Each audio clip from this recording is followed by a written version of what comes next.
નમસ્કાર વિદ્યાર્થી મિત્રો, સ્વાગત છે તમારું તમારી પોતાની યુટ્યુબ ચેનલ ક્લાસર એકેમાં.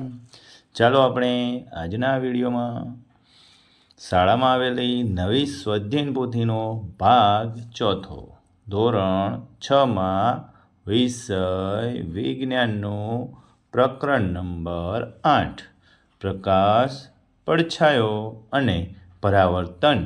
તો ચાલો સ્વાધ્યાયન પોથીનો પાના નંબર 104 ખોલો. તો જોઈએ આપણે ધોરણ 6માં વિષય વિજ્ઞાનમાં સ્વાધ્યાયન પોથીનો પ્રકરણ નંબર 8 પ્રકાશ, પડછાયો અને પરાવર્તન. તેમાં પ્રશ્ન નંબર 1 યોગ્ય વિકલ્પ પસંદ કરી ખાલી જગ્યાઓ પૂરો. પહેલો, કોઈ પણ ચીજ વસ્તુ જોવા માટે ખાલી જગ્યાની હાજરી અનિવાર્ય છે. તો વિકલ્પમાં આવશે પ્રકાશ. બીજું, કબાટ કે તિજોરીનો અરીસો ખાલી જગ્યા પ્રકારનો અરીસો છે. તો વિકલ્પમાં આવશે પારદર્શક.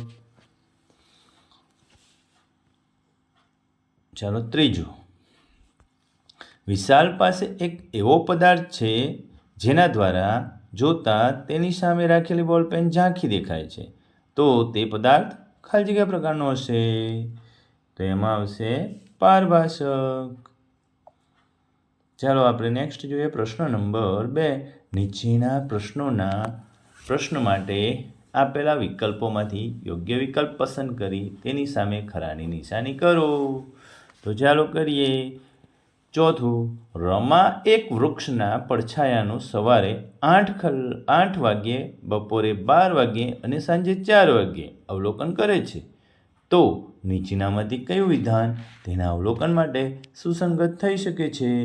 જેમાં વિકલ્પ એ, પડછાયામાં વૃક્ષનો આકાર બદલાય છે પરંતુ કદ બદલાતું નથી. વિકલ્પ બી, પડછાયામાં વૃક્ષનું કદ બદલાય છે પરંતુ આકાર બદલાતો નથી. વિકલ્પ સી, પડછાયામાં વૃક્ષનો આકાર અને કદ બંને બદલાય છે. વિકલ્પ સી, પડછાયામાં વૃક્ષનો આકાર અને કદ બંનેમાં કોઈ ફેરફાર થતો નથી. જેમાં સાચો વિકલ્પ છે વિકલ્પ સી. ચાલો પાંચમું, નીચેનામાંથી કયા પદાર્થનો પડછાયો ક્યારેય વર્તુળાકાર ન હોઈ શકે? વિકલ્પ એ, દડો. વિકલ્પ બી, આઈસ્ક્રીમનો કોન. વિકલ્પ સી, કોમ્પેક્ટ ડિસ્ક. વિકલ્પ ડી, બૂટનું ખોખું.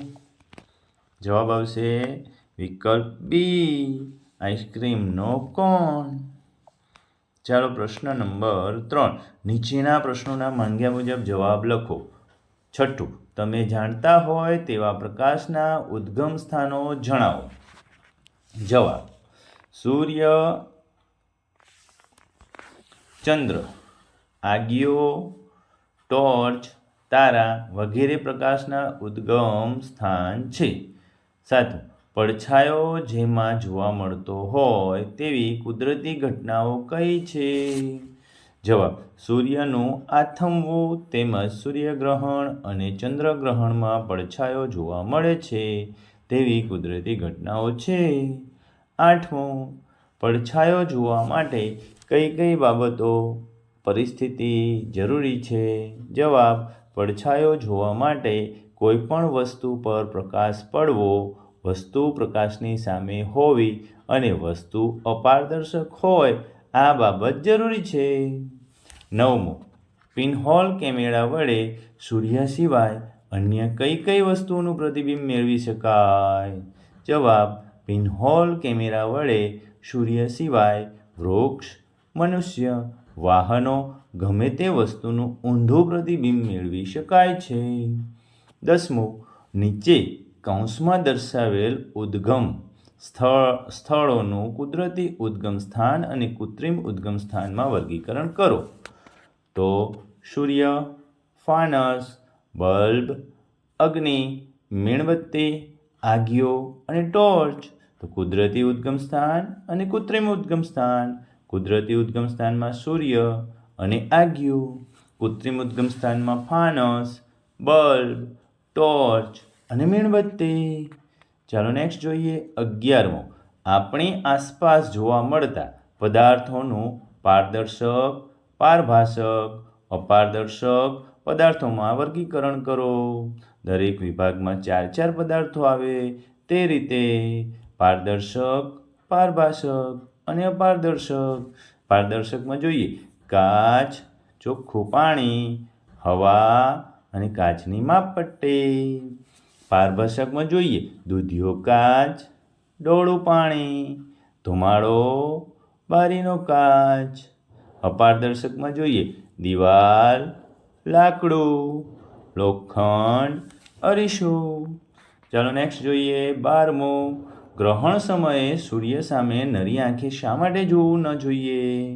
જવાબ: ગ્રહણ સમયે સૂર્ય સામે નરી આંખે જોવું ન જોઈએ કારણ કે સૂર્યમાંથી નીકળતા પારજાંબલી કિરણો આપણે માટે હાનિકારક છે. તેથી તેની સામે નરી આંખે જોવું જોઈએ નહીં. 13મું. પ્રવૃત્તિ: લાલ, ભૂરો, લીલો જેવી જુદા જુદા રંગની પારભાસક વસ્તુઓ લઈ પડછાયો જુઓ. શું તમે વસ્તુ કે પદાર્થનો પડછાયો કાળો જ જોવા મળે છે? શા માટે? જવાબ: લાલ, ભૂરો, લીલો જેવા જુદા જુદા રંગની પારભાસક વસ્તુઓનો પડછાયો કાળો જ જોવા મળે છે કારણ કે બધી જ વસ્તુઓ અપારદર્શક છે. પ્રશ્ન 14. પ્રકાશ સીધી રેખામાં ગતિ કરે છે. આ વિધાનની સાબિતી માટે તમારી શાળામાં થયેલ કોઈ પ્રવૃત્તિ વર્ણવો. જવાબ: પ્રકાશ સીધી રેખામાં ગતિ કરે છે. આ વિધાનની સાબિતી માટે અમે તમારી શાળામાં આ પ્રવૃત્તિઓ અમે સીધી અને વાંકી ચૂકી પાઇપ દ્વારા કરી. તેમાંથી જોતા સીધી પાઇપમાંથી સળગતી મીણબત્તી દેખાય છે અને વાંકી ચૂકી પાઇપમાંથી મીણબત્તી દેખાતી નથી. ચાલો આગળ જોઈએ 15. જો તમારે કોઈ એક પદાર્થના એકથી વધુ પડછાયા મેળવવા હોય તો તમે શું કરશો? જવાબ: પડછાયા આપણને પદાર્થના આકાર વિશે કેટલીક માહિતી આપે છે. આપણે એક પદાર્થને અલગ અલગ રાખતા વધુ પડછાયા મેળવી શકાય છે. માટે આપણે પ્રકાશ સામે પદાર્થ બદલવાથી પણ પડછાયો બદલે છે. 16. સવારના સમયે કપડાં સૂકવવાના તાર પર લાલ, લીલો અને વાદળી એમ 3 જુદા જુદા રંગના સમાન કદના ટુવાલ સૂકવેલા છે. તમને તેમના પડછાયાનો રંગ કેવો દેખાશે? શા માટે? જવાબ: ત્રણેય જુદા જુદા રંગના સમાન કદના ટુવાલના પડછાયાનો રંગ સમાન દેખાય છે કારણ કે પડછાયો એ કલરનો આધાર રાખતો નથી. પ્રવૃત્તિ: નીચે દર્શાવેલ પદાર્થનો ઉપયોગ કરી પડછાયો મેળવો. આ વસ્તુ પદાર્થને જુદી જુદી દિશામાં ફેરવી પડછાયામાં થતા ફેરફારનું અવલોકન કરો અને નોંધો. વસ્તુ: પદાર્થ કેરમની કૂકી, નાની બોટલ, ભમરડો, દડો. જવાબ: તડકો હોય તેવા દિવસે ખુલ્લી જગ્યામાં કેરમની કૂકરી, નાની બોટલ, ભમરડો અને દડો મૂકો. ઉપરોક્ત વસ્તુઓનો પડછાયો જુઓ. ત્યારબાદ વસ્તુઓને થોડી ગોળ ફેરવો અને પડછાયો જુઓ. અવલોકન: ઉપરોક્ત વસ્તુઓને ગોળ ફેરવતા પડછાયાના કદમાં તથા આકારમાં ફેરફાર થાય છે. ઓકે બાળકો, આપણે સ્વાધ્યાય પોથીના તમામ પ્રશ્નોનું સોલ્યુશન કર્યું. તમે તમારી નોટમાં ખૂબ જ સુંદર અક્ષરે લખવાનો પ્રયાસ કરો. તો ચાલો બાળકો, ચેનલમાં નવા હો, વિડીયો પ્રથમ વખત જોઈ રહ્યા હો તો ચેનલને સબસ્ક્રાઈબ કરી લો, વિડીયોને લાઈક કરો અને તમારા મિત્રોને લિંક શેર કરી દો જેથી તમામ મિત્રોને આવા વિડીયો મળી રહે. ઓકે બાળકો, આવજો.